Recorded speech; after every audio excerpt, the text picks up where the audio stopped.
Finally guys, आप सब कैसे हैं? उम्मीद करता हूँ बहुत ही अच्छे होंगे। दोस्तों, मेरा नाम योगेश कुमार है और हम लोग NCERT सॉल्यूशन कर रहे हैं। ठीक है, चैप्टर नंबर फर्स्ट है, आपको कंप्लीट वीडियो मिलेगी। जैसे कि हमें स्टार्ट करने वाले हैं चैप्टर नंबर फर्स्ट। ठीक है,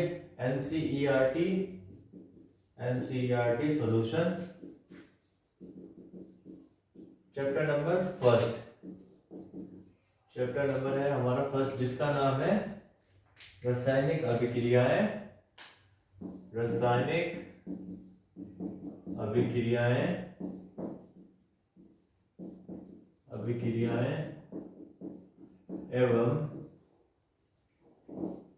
समीकरण।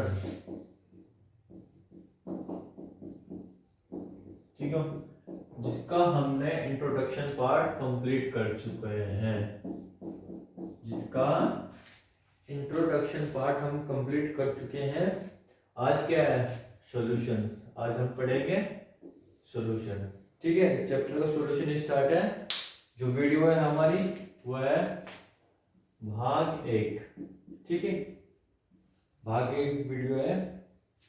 तो हम चैप्टर स्टार्ट करने जा रहे हैं। हमने कुछ जाना था कि रासायनिक अभिक्रिया किसे कहते हैं।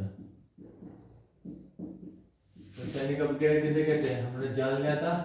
तो एक छोटा सा हम इसका डेफिनेशन लिख रहे हैं। तो वह है जिसमें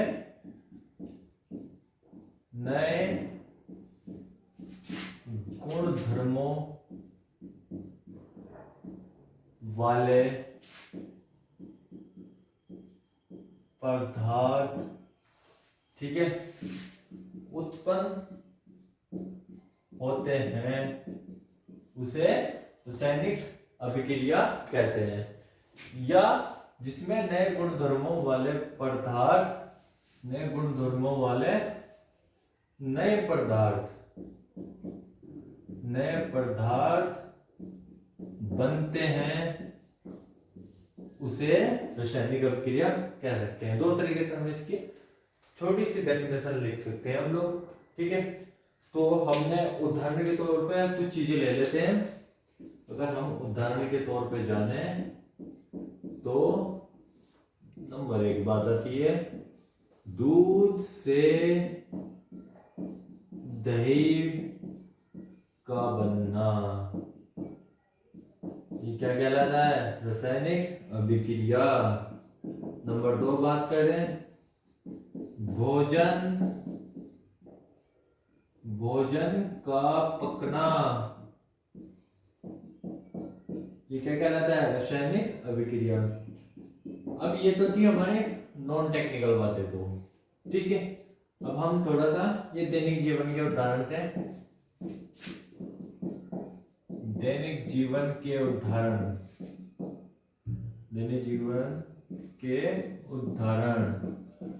ठीक है, ये दैनिक जीवन के उदाहरण थे। अब हम थोड़ा सा टेक्निकल में आ जाते हैं। तो क्या होता है जब मैग्नीशियम रिबन को वायु की उपस्थिति में जलाते हैं तो मैग्नीशियम ऑक्साइड हम प्राप्त करते हैं। ठीक है, मैग्नीशियम रिबन को वायु की उपस्थिति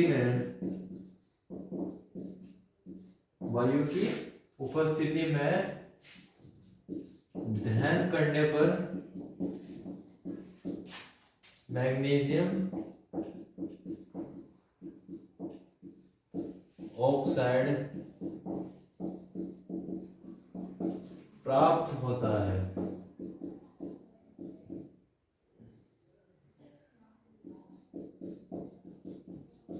ठीक है, यह हमारा एक टेक्निकल एग्जांपल था कि मैग्नीशियम रिबन को, हमारे पास एक मैग्नीशियम रिबन होती है, ठीक है, उसको हम थोड़ा सा साफ कर लेते हैं ताकि वो अच्छी तरह से हमारे दहन हो सके। ठीक है, तो मैग्नीशियम रिबन को वायु की उपस्थिति में दहन करने पर मैग्नीशियम ऑक्साइड प्राप्त होता है। ठीक है गाइस, छोटा सा एग्जाम्पल है। तो अगर हम इसकी लिखें शब्द समीकरण, ठीक है, इसको बोला जाता है शब्द समीकरण।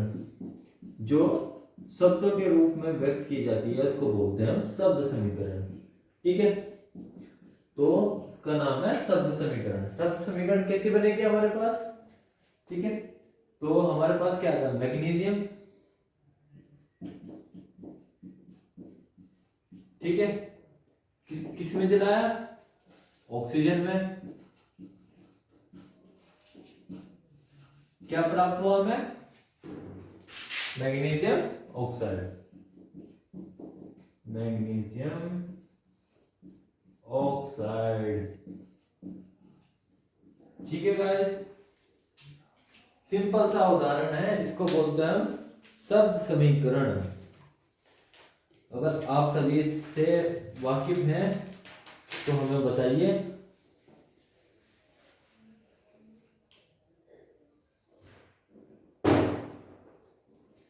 ठीक है, इसको बोला जाता है हमारे पास शब्द समीकरण। अगर इसका रासायनिक समीकरण प्राप्त करें तो क्या होगा,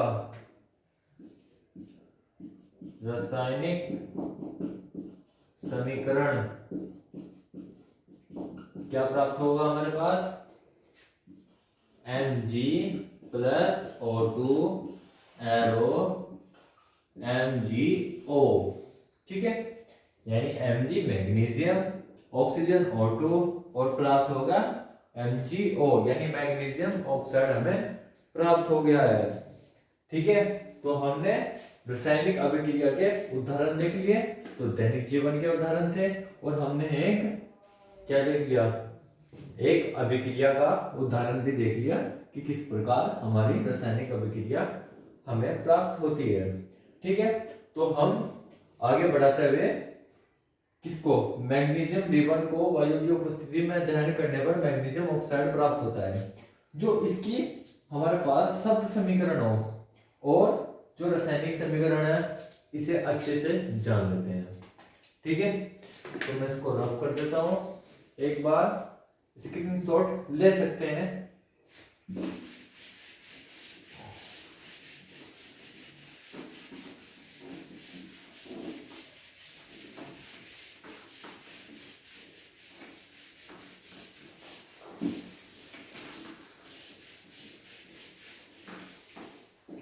तो हमने उदाहरण के तौर पे हमने लिया था, क्या लिया था हमने, कि मैग्नीशियम प्लस ऑक्सीजन, ठीक है, तीर का निशान, इसका तीर का निशान, और फिर मैग्नीशियम ऑक्साइड, ठीक है, हमारे पास प्राप्त हो गया था। तो दोस्तों ये होती है लेफ्ट हैंड साइड, ठीक है, इसको बोला जाता है रासायनिक समीकरण की, ये होती है लेफ्ट हैंड साइड, और इसको बोला जाता है राइट हैंड साइड, इसको बोला जाता है राइट हैंड साइड, ये होती है लेफ्ट हैंड साइड, ठीक है। इसको बोलते हैं हम रासायनिक समीकरण। इसको क्या बोलते हैं, रासायनिक, ठीक है, शब्द समीकरण, शब्द समीकरण, ठीक है, इसको बोला जाता है रासायनिक शब्द समीकरण, क्योंकि ये शब्दों के रूप में व्यक्त है, इसको इसलिए रासायनिक की क्या बोला जाता है, शब्द समीकरण। दो साइड होती है, ये क्या है, तीर का निशान, इसको बोलते हैं हम तीर का निशान, यानी तीर का चिन्ह, ठीक है। ये तीर का चिन्ह बहुत ज्यादा इंपॉर्टेंट है, यही बताता है कि किस अभिकारक से क्या उत्पाद हमें प्राप्त हो रहा है, किस अभिकारक से, इसको बोला जाता है अभिकारक। जो ये चीजें हैं जो लेफ्ट हैंड साइड में होगी उसको बोला जाता है अभिकारक। अब अभिकारक क्यों बोला जाता है इसको, क्योंकि ये क्या है, क्या बताया था अभिकारक के बारे में, कि रासायनिक समीकरण में भाग लेने वाले पदार्थ को अभिकारक कहते हैं। तो रासायनिक समीकरण में भाग लेने या रासायनिक अभिक्रिया में, ऐसे बोल सकते हैं कि रासायनिक अभिक्रिया में भाग लेने वाले पदार्थ को क्या बोलते हैं हम? अभिकारक। ठीक है, तो हमारे रासायनिक अभिक्रिया में कौन कौन भाग ले रहा है? एक तो भाई साहब ये है हमारे पास मैग्नीशियम, एक मैग्नीशियम नाम का तत्व है। ठीक है, ये क्या कह रहा था? एक हमारे पास क्या है? रासायनिक तत्व, इसको बोलते हैं हम एक रासायनिक तत्व। ठीक है, या रासायनिक पदार्थ भी बोल सकते हैं। ये क्या है? एक रासायनिक तत्व, रासायनिक, ये भी एक तत्व है। तो हमारे पास दो तत्व या पदार्थ, या ऐसे करके भी लिख दो कि पदार्थ, रासायनिक पदार्थ भी हो सकते हैं या तत्व भी हो सकते हैं। इसको भी ऐसे करके लिख लो आप, पदार्थ। ठीक है, यानी इस रासायनिक अभिक्रिया में हमारे पास दो पदार्थ भाग ले रहे हैं। ठीक है, वो कौन कौन से? एक तो मैग्नीशियम है, एक ऑक्सीजन है, या एक मैग्नीशियम नाम का तत्व है, एक ऑक्सीजन का नाम का तत्व है, जिनकी क्या होनी है? क्या होनी है? अभिक्रिया होनी है। ठीक है, अभिक्रिया होनी है। जो प्लस का निशान है, जो यहाँ पे प्लस का निशान है, ये क्या बताता है हमारे पास कि कितने तत्व या कितने पदार्थ इसमें रासायनिक अभिक्रिया में मिल रहे हैं। तो प्लस का निशान हमें क्या बताएगा? कितने तत्व या पदार्थ, ठीक है, कितने तत्व या पदार्थ इस अभिक्रिया में हो सकते हैं, इस अभिक्रिया में हो सकते हैं। ठीक है, तत्व होगा तो एक सिंपल होगा। अगर मैग्नीशियम है, मैग्नीशियम एक तत्व है, ऑक्सीजन है, ऑक्सीजन एक तत्व है। मैग्नीशियम ऑक्साइड एक पदार्थ है, एक हमें नया पदार्थ हमें प्राप्त हुआ है जिसका नाम है मैग्नीशियम ऑक्साइड। ठीक है, हम किसी भी चीज की क्रिया कर सकते हैं। ठीक है, तो ये होती है किसी भी रासायनिक समीकरण की लेफ्ट हैंड साइड, और किसी भी रासायनिक समीकरण की ये होती है राइट हैंड साइड। तीर का निशान है, ये बताता है कि अभिकारक से क्या प्राप्त हो रहा है हमें? उत्पाद। ठीक है, उत्पाद। अभिकारक से क्या प्राप्त हो रहा है हमें? उत्पाद। यानी ये क्या है हमारे पास? ये क्या है? उत्पाद है। अब उत्पाद किसको बोलते हैं?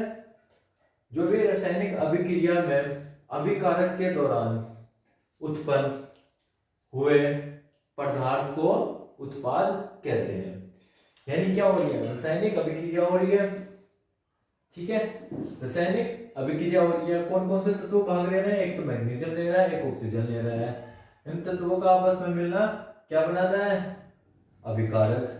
और अभिकारक से उत्पन्न नया पदार्थ क्या बनेगा? उत्पाद। उत्पाद किस चीज का बना है हमारे पास? वो बनाया है मैग्नीशियम ऑक्साइड, या कुछ भी हो सकता है इसके अलावा। तो इसको बोलते हैं हम उत्पाद, और इसको बोलते हैं हम अभिकारक। ठीक है, प्लस का निशान हमें क्या बताएगा? अगर एक और भी तत्व होता तो प्लस का निशान बताएगा कि कितने तत्व या पदार्थ इस अभिक्रिया में हो सकते हैं। ठीक है, ये प्लस का निशान बताएगा। ठीक है, और हमेशा अगर इनके द्रव्यमान समान है, लेफ्ट हैंड साइड और राइट हैंड साइड के द्रव्यमान समान है, किस चीज के? जो भी हमारे पास क्या है? रासायनिक तत्व है।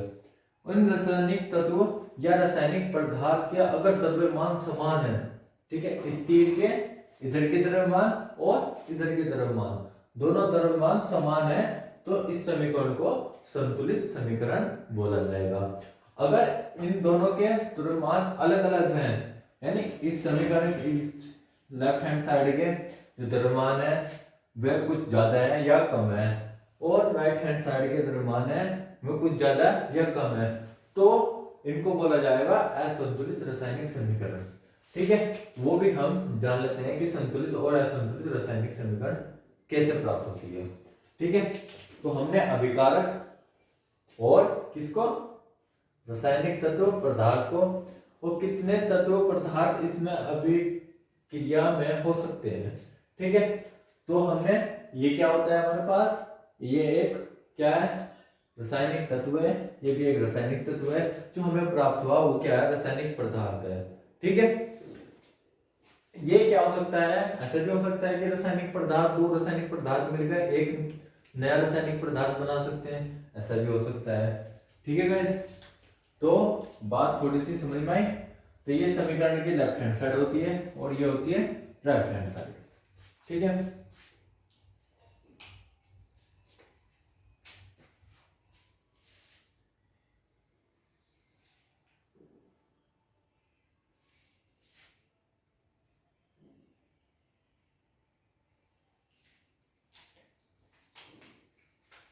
और एक और चीज बात बताऊं आपको, तो तीर का निशान है, ये क्या है हमारे पास, तीर का निशान या चिन्ह, चिन्ह बोलते हैं इसको। तीर का जो चिन्ह होगा ये क्या होगा, हमेशा उत्पाद की ओर होगा, उत्पाद की ओर होगा। ठीक है, जो तीर का निशान है ये उत्पाद की ओर होगा, और ये हमेशा जो भी अभिक्रिया में, ठीक है, अभिक्रिया में जो भी पदार्थ भाग ले रहे हैं ये उसकी दिशा बताएगा। क्या बताएगा, जो इस तीर का सिरा है, यानी इसको बोलते हैं सिर और इसको बोलते हैं पूंछ। ठीक है, यानी ये हेड होता है और ये क्या होता है, टेल होता है, किसकी, इसकी तीर के निशान का। ठीक है, जो भी सिर होगा ये हमेशा क्या बताएगा, उत्पाद का, और अभिकारक से क्या बन रहा है, उत्पाद बन रहा है, ये उसकी दिशा बताएगा। ठीक है, कि इस अभिकारक से ये उत्पाद बना है, ये तीर का निशान इसकी दिशा बताता है। ठीक है गाइस, अब एक बात नोट कर लीजिए, अगर नोट करना है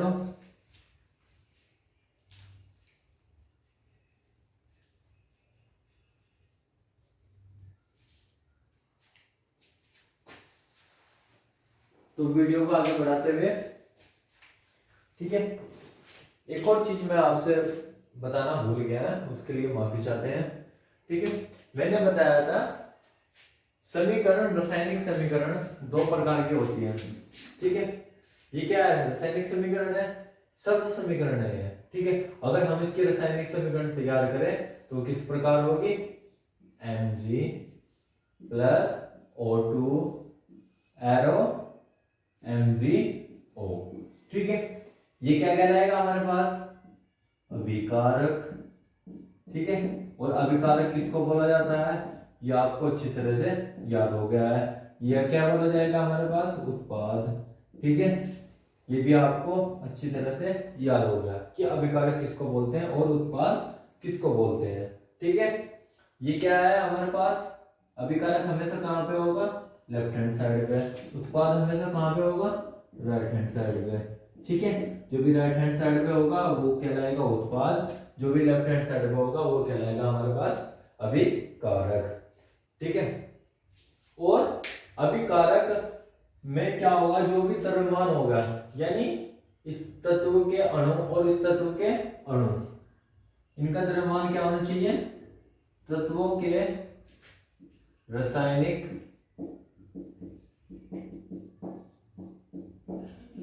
तत्वों के द्रव्यमान, द्रव्यमान दोनों ओर या दोनों ओर समान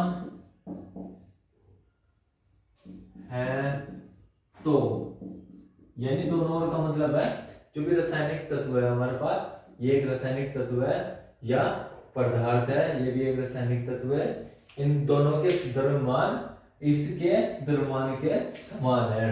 ठीक है, यानी इन दोनों का अगर हम अणु की बात करें, इसमें भी अणु और इसके भी अणु मिला के इसके अणु के बराबर हैं, तो हम कह सकते हैं कि इसके द्रव्यमान दोनों ओर के समान है।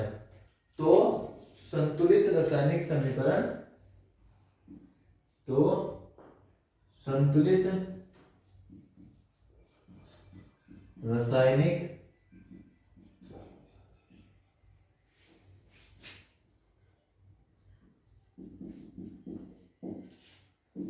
कहलाता है।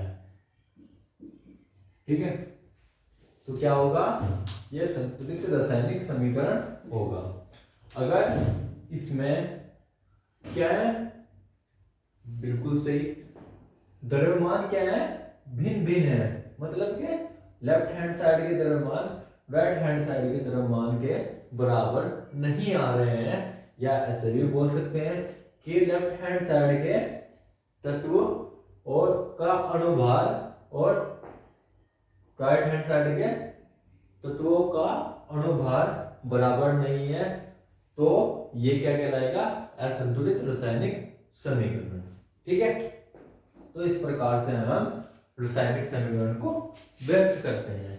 ठीक है, इसको बोला जाता है शब्द समीकरण, और जो डेफिनेशन के रूप में लिखी जाती है, जैसे हमने स्टार्टिंग में लिखी थी कि मैग्नीशियम रिबन को वायु की उपस्थिति में दहन करने से मैग्नीशियम ऑक्साइड प्राप्त होता है, तो इस चीज को बोलेंगे हम रासायनिक अभिक्रिया।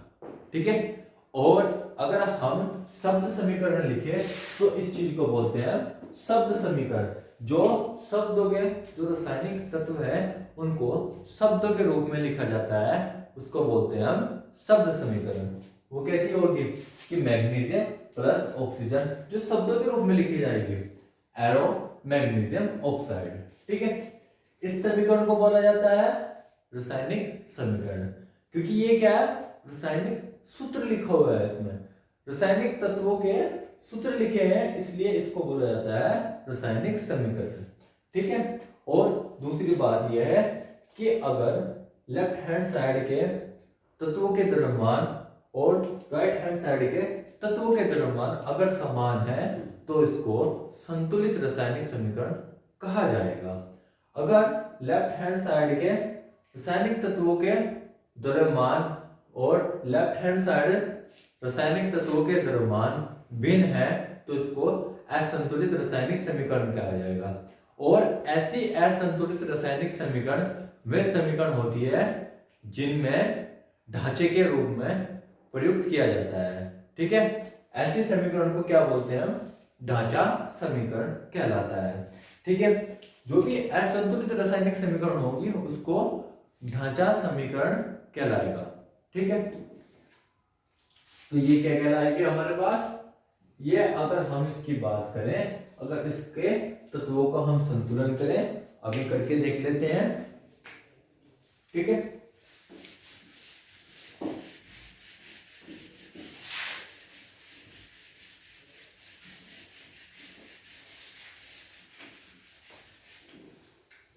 हमारे पास है रासायनिक समीकरण,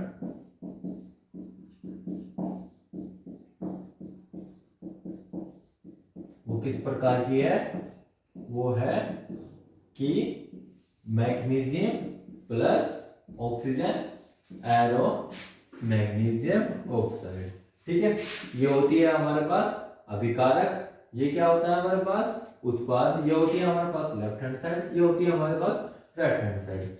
अब हम रासायनिक तत्वों के द्रव्यमान की बात करते हैं, जो कि रासायनिक समीकरण में सबसे महत्वपूर्ण टॉपिक बन जाता है, जिससे हमें पता लगता है कि वो बैलेंसिंग है या अनबैलेंसिंग है, या संतुलित है या असंतुलित है।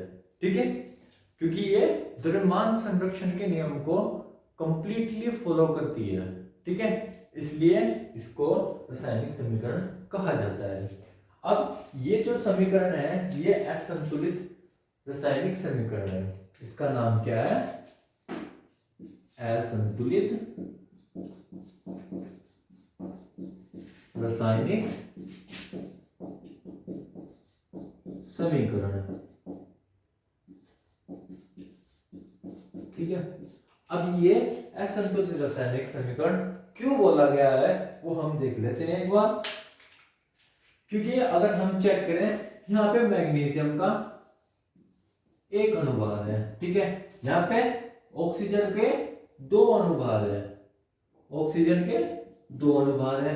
अगर हम यहाँ पे नोट करें तो मैग्नीशियम का एक अनुभाग है, ठीक है, और ऑक्सीजन का एक अनुभाग है। ठीक है, तो ये क्या है, इससे अलग है भाई, ऑक्सीजन का तो दो है, यहाँ पे ऑक्सीजन का कितना है, एक है। मैग्नीशियम तो बराबर है, ठीक है, मैग्नीशियम क्या है, बराबर है। तो इस प्रकार की समीकरण को क्या बोला जाता है, असंतुलित रासायनिक समीकरण को। और असंतुलित रासायनिक समीकरण को क्या बोला जाता है, ढांचा समीकरण, ठीक है। इसको एक नाम दिया गया है, इस नाम से ये हमेशा दर्शाई जाती है, जिसका नाम है ढांचा समीकरण। जो असंतुलित समीकरण होती है उसको बोला जाता है ढांचा समीकरण, ठीक है। या ऐसे भी बोल सकते हैं हम ढांचा रासायनिक समीकरण, रासायनिक समीकरण, इस प्रकार से भी हम बोल सकते हैं, ठीक है। ये चीज एक समीकरण में नहीं देखी गई है, ये बहुत सारे समीकरण को उठाया गया है, तब ये चीज हमारे पास नोट आई है, ठीक है।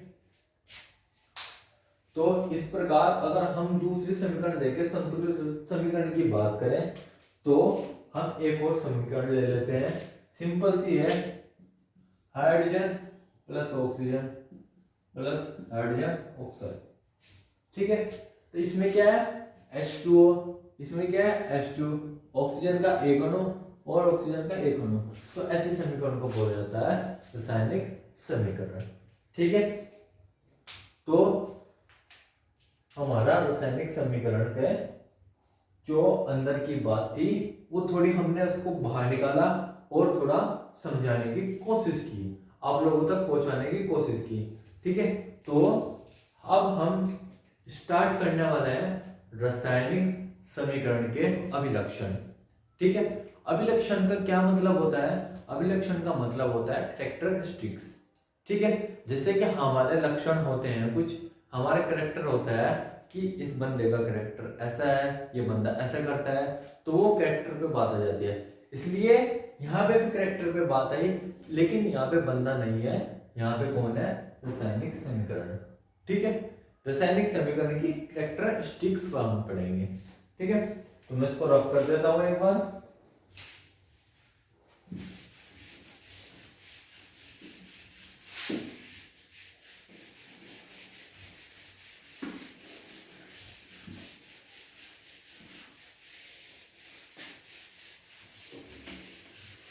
अगर गाइस आप लोगों को वीडियो, मुझे तो लगता नहीं है कि आपका कमेंट आएगा या नहीं आएगा, ठीक है। लेकिन मैं आपको एक बात बोल रहा हूं, अगर वीडियो अच्छी लगी तो अच्छा कमेंट करना, वीडियो गंदी लगी तो गंदा कमेंट करना, गालियों से भर देना, कोई प्रॉब्लम नहीं है मेरे को, ठीक है। तो मैं भी अपने आप में इम्प्रूव करूंगा, ठीक है, इस चीज को।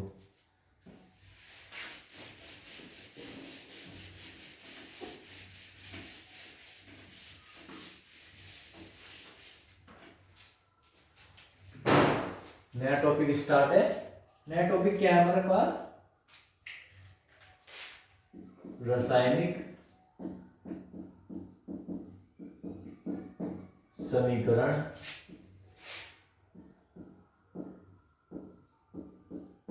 या ऐसे हम लिखते हैं रासायनिक अभिक्रिया, रासायनिक अभिक्रिया के लक्षण, अभिलक्षण, अभिलक्षण, ठीक है।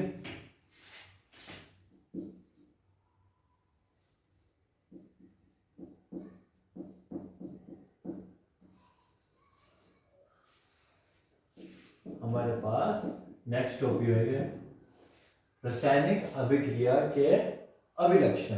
अब अभिलक्षण का मतलब क्या होता है, हिंदी मीडियम में बहुत ज्यादा प्रॉब्लम है, इंग्लिश मीडियम तो यार हमारे पास सर के ऊपर से जाती है, ठीक है।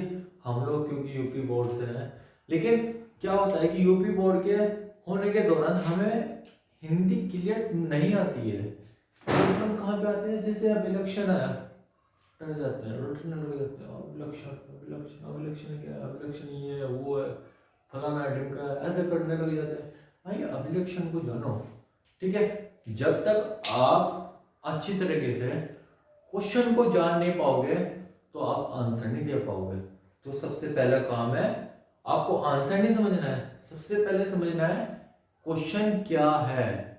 अगर क्वेश्चन समझ में आ गया तो आंसर आप ऑटोमेटिकली दे दोगे। ठीक है, तो सबसे पहले हम जानेंगे रासायनिक अभिक्रिया के अभिलक्षण। अब अभिलक्षण का मतलब क्या होता है? कैरेक्टरिस्टिक्स। ठीक है, जैसे कि हमारा कैरेक्टर है, लड़कियों का कैरेक्टर है, बुजुर्गों का कैरेक्टर है, औरतों का कैरेक्टर है, इसी तरह क्या है, रासायनिक अभिक्रिया का भी एक कैरेक्टर है जिसको हम यहाँ पे दर्शाने वाले हैं। ठीक है, जो भी कैरेक्टर है उसकी क्या है, स्टिक्स है। ठीक है, इसलिए इसको बोला जाता है अभिलक्षण। यानी इंग्लिश में बात करें तो कैरेक्टरिस्टिक्स और हिंदी में बात करें तो अभिलक्षण। ठीक है गाइस, तो हम लोग स्टार्ट करने वाले हैं अभिलक्षण। हमने अभिलक्षण से पहले रासायनिक अभिक्रिया की कुछ पहचान लिखी थी कि पहचान हम कैसे कराएंगे, इसमें रासायनिक अभिक्रिया हुई है या नहीं हुई है। तो मैं यहाँ पे लिख देता हूँ। तो पहचान क्या थी, वो किस तरह पहचानेंगे हम? तो पहचान थी नंबर 1 रंग में परिवर्तन। ठीक है, नंबर 2 अवस्था में परिवर्तन, अवस्था में परिवर्तन। ठीक है, नंबर 3 गैस का निकास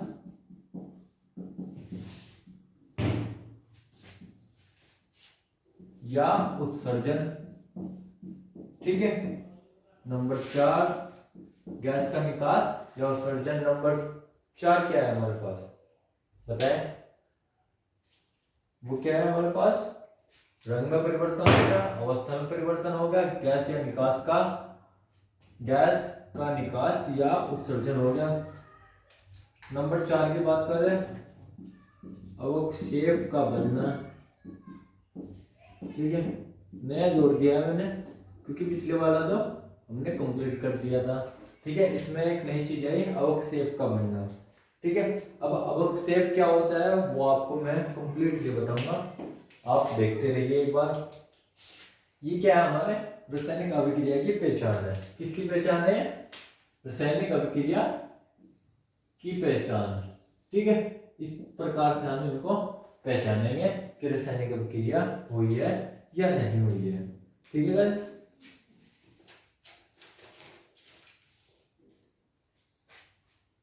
तो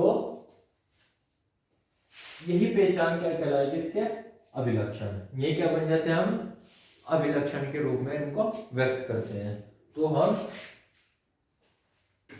नॉन टेक्निकल छोड़ देते हैं, अब आ जाते हैं पॉइंट टू पॉइंट नोट करने वाली बात। ठीक है, तो अभिलक्षण में सबसे पहला हम अभिलक्षण लेते हैं गैस का उत्सर्जन। गैस का उत्सर्जन। ठीक है, गैस का उत्सर्जन कैसे है? कभी आप लोगों ने हाइड्रोजन गैस बनाई है? नहीं बनाई होगी। ठीक है, वो किस प्रकार बनती है वो हम जानते हैं। ठीक है, यहाँ पे आया टॉपिक हमारा गैस का उत्सर्जन। तो उत्सर्जन किस प्रकार होगा वो हम आपको यहाँ पे दिखाएंगे। ठीक है, उत्सर्जन कैसे होगा?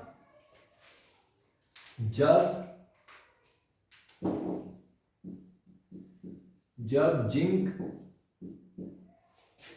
जिंक को तनु सल्फ्यूरिक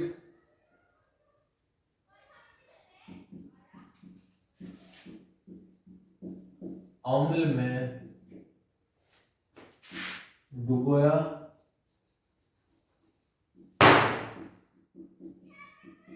जाता है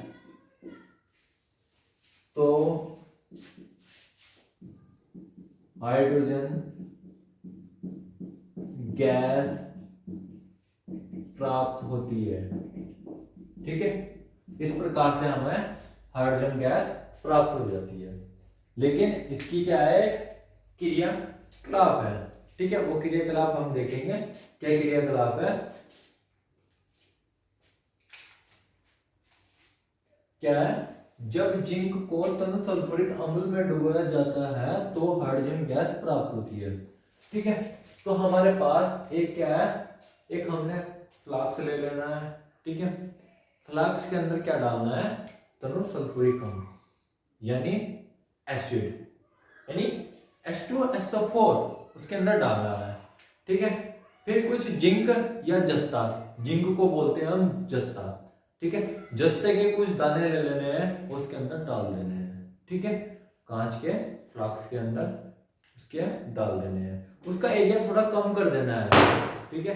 जितना एरिया कम करोगे उतनी ज्यादा गैस हमें प्राप्त हो जाएगी, ठीक है। अगर एरिया ज्यादा बड़ा होगा तो गैस उतनी हमारे पास प्राप्त नहीं होगी उतनी मात्रा में, तो हमने एरिया क्या कर देना है, कम कर देना है, ठीक है। एरिया कम करने के बाद आपके उसके अंदर उत्सर्जन करने के लिए या उसका निकास करने के लिए एक नली लगा देनी है, ठीक है। जैसे ही नली लगाओगे आप, जैसे इसके अंदर जिंक और सल्फर के अंदर जिंक डालोगे तो कुछ मिनट बाद हाइड्रोजन गैस की उत्पत्ति होने स्टार्ट हो जाती है। तो इस प्रकार हमारे पास हाइड्रोजन गैस प्राप्त होती है। मैं आपको चित्र के माध्यम से समझाता हूं। हमने क्या किया, सबसे पहले अगर हम इसकी क्रियाकलाप पढ़े, ठीक है, क्रियाकलाप पढ़े तो वो क्या होगी, हमारे पास क्या होना चाहिए, शंकु आकार फ्लास्क होना चाहिए, ठीक है। सबसे पहले हमने क्या ले लिया, फ्लास्क ले लिया जिसका नाम है फ्लास्क, इसका नाम है शंकु आकार फ्लास्क,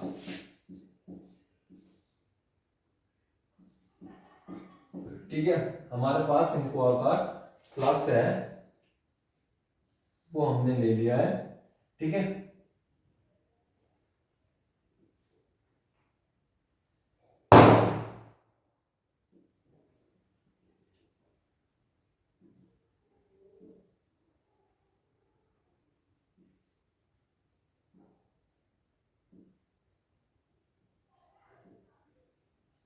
ठीक है, इसमें शंकु आकार फ्लास्क ले लिया है।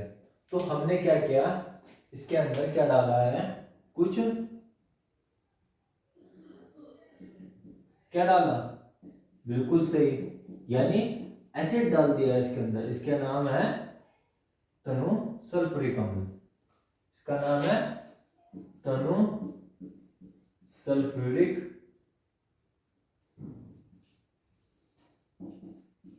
अम्ल, ठीक है, तनु सल्फ्यूरिक अम्ल, ठीक है। इसमें क्या किया हमने, कुछ दानेदार जस्ता डाल दिया, ठीक है। हमने ऊपर से दानेदार जस्ता डाल दिया,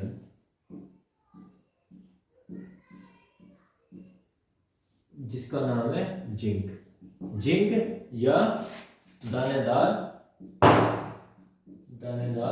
जस्ता, ठीक है। इसके अंदर हमने जिंक या दानेदार जस्ता डाल दिया है, ठीक है। तो हमने हाइड्रोजन गैस प्राप्त करनी है, तो इसका क्या करना पड़ेगा, हमको लॉक करना पड़ेगा, कम करना पड़ेगा, ठीक है। उसको लॉक करने के लिए हमने क्या लगा दी, यहाँ पे एक कॉर्क लगा दी, ठीक है, कॉर्क लगा दी एक, जिसका नाम है कॉर्क, ठीक है। कॉर्क लगा दी और उसके अंदर क्या है, इंसर्ट कर दी, एक ट्यूब इंसर्ट कर दी, इसके अंदर कांच की क्या कर दी, एक ट्यूब इंसर्ट कर दी, ठीक है। ये भी क्या है, एक कांच है,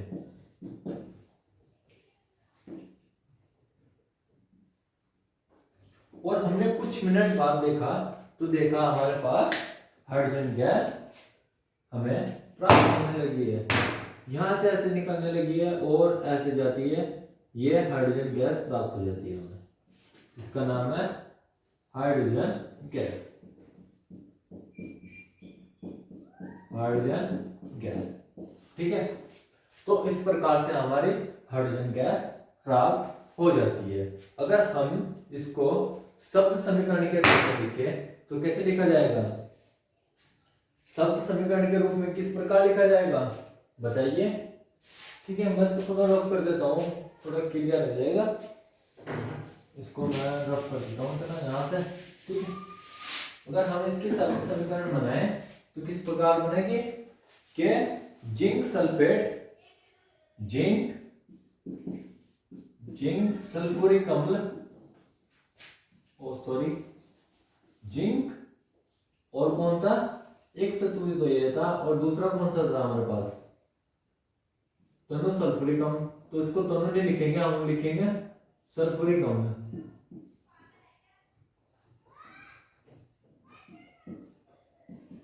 सल्फ्यूरिक अम्ल, ठीक है। क्या हो रहा है, सल्फ्यूरिक अम्ल एरो, फिर क्या था हमारा जिंक सल्फेट, हमारे पास क्या बना जिंक सल्फेट, और हमें अलग क्या कर दिया हमने, हाइड्रोजन गैस, ठीक है। ओ सॉरी, तो रख कर दो, इसको मैं रख कर देता हूं यहां से, ठीक है। जिंक सल्फेट प्लस हाइड्रोजन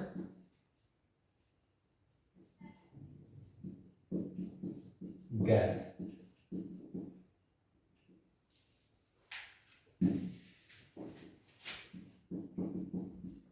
ठीक है।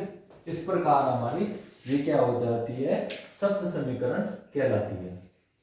ये कौन सी समीकरण है हमारे पास, शब्द समीकरण, शब्द समीकरण, ठीक है। जो हमने इस प्रकार लिखी है कि हमारे जो जिंक था वो हमने किसमें मिलाया, सल्फ्यूरिक अम्ल में मिलाया, और हमारे पास जिंक सल्फेट नीचे की ओर हमें प्राप्त हो गया, ये सारा क्या प्राप्त हो गया, ठीक है, जिंक सल्फेट प्राप्त हो गया और हाइड्रोजन गैस अलग से हमें प्राप्त हो गई, ठीक है। ये भाग क्या है, हमें दो चीज बता रहा है कि इसमें जिंक सल्फेट भी आपको प्राप्त हुआ और हाइड्रोजन गैस भी आपको प्राप्त हुई। तो ये क्या बन जाती है हमारे लेफ्ट हैंड साइड, ठीक है, जिसको बोलते हैं हम अभिकारक।